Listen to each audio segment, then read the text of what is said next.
हिंदी माध्यम की पाठशाला में आप सभी का स्वागत है। दोस्तों, इस वीडियो में हम एनसीईआरटी के कक्षा 10वीं के गणित के अध्याय 1 वास्तविक संख्याएं की प्रमेय 1.7 का अध्ययन करेंगे।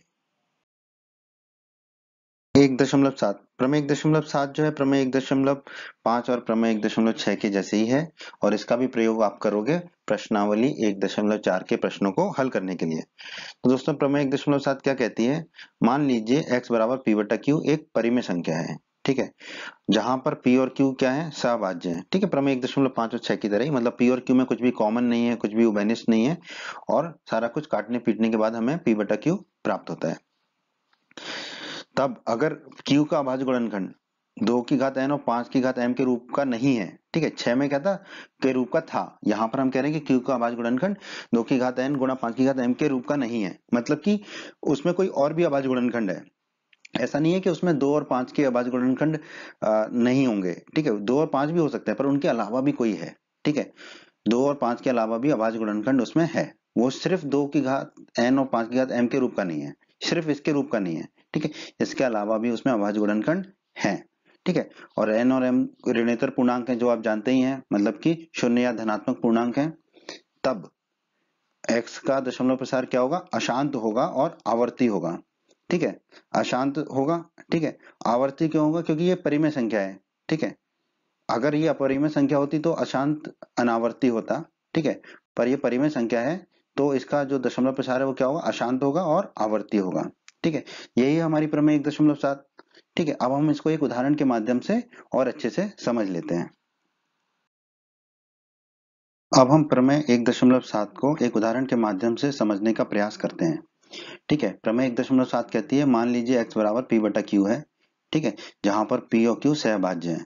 तो हमने x बराबर 77/210 मान लिया। ये अभी हमारे p बटा q नहीं है, क्योंकि इनमें ये दोनों अभी सहभाज्य नहीं है। इसमें कुछ कॉमन है जिसको हम काटेंगे, उससे आपको और समझ में आएगा कि सहभाज्य किसे कहते हैं। ठीक है, तो हमने x बराबर लिखा 77/210। अब हम 77 और 210 के गुणनखंड देख लेते हैं। तो 77 को पहले निकालते हैं हम। 77 में किसका भाग जाएगा? सबसे कम 7 का। ठीक है, 7 का भाग जाएगा 77 में, तो हमें प्राप्त होगा 11। अब 11 में 11 का ही भाग जाएगा, हमें प्राप्त होगा a। तो 77 के गुणनखंड हमारे आ जाएंगे 7 और 11।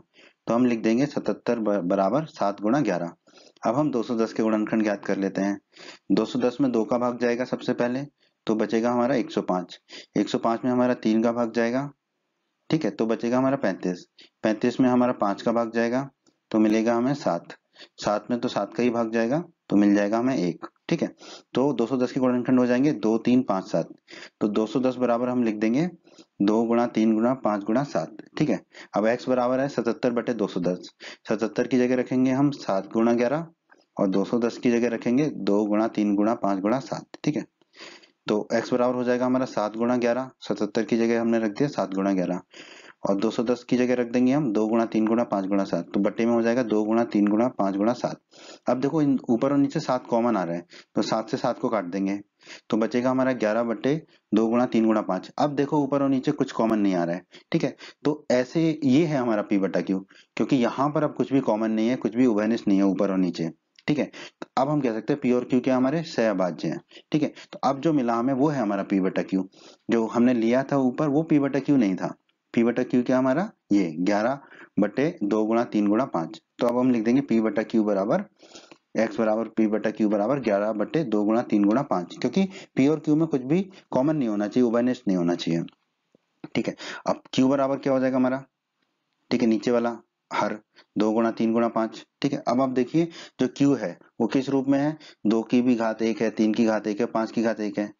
ठीक है, तो हम कह सकते हैं q जो है 2 की घात और 5 की घात के रूप में नहीं है। ठीक है, आप कहोगे है तो सही 2 की घात और 5 की घात के रूप में, पर प्रमेय 1.5 6 और 7, ठीक है, इन सब में इसका मतलब होता है 2 की घात n और 5 की घात m के रूप का, कि सिर्फ इन्हीं की घातों के रूप में होना चाहिए, कोई और की घात नहीं होना चाहिए। यहाँ पर 3 भी मिल रहा है हमें। ठीक है, इसलिए हम कह रहे हैं कि जो q है 2 की घात n और 5 की घात m के रूप का नहीं है। ठीक है, अब अगर ऐसा नहीं है, ठीक है, तो x का दशमलव प्रसार क्या होगा? अशांत आवर्ती होगा प्रमेय 1.7 से। तो अब हम कह देंगे कि x बराबर 77/210 जो हमें दिया गया है उसका दशमलव प्रसार क्या होगा? अशांत आवर्ती होगा। ठीक है, तो ये है हमारी प्रमेय 1.7। ठीक है, इस प्रमेय से ही आपको कुछ तो प्रश्न जो है आपकी प्रश्नावली 1.4 के हल हो जाएंगे। ठीक है, उम्मीद करता हूं दोस्तों आपको हमारा ये वीडियो पसंद आया होगा। आप हमारे YouTube चैनल को सब्सक्राइब करें, इस वीडियो को लाइक करें, इस वीडियो को शेयर करें और अपने सभी हिंदी माध्यम के दोस्तों को हमारे चैनल के बारे में और हमारे वीडियो के बारे में बताएं, ताकि हिंदी माध्यम के अधिक से अधिक छात्र हमारे चैनल और वीडियोस का अधिक से अधिक लाभ ले सकें। धन्यवाद दोस्तों।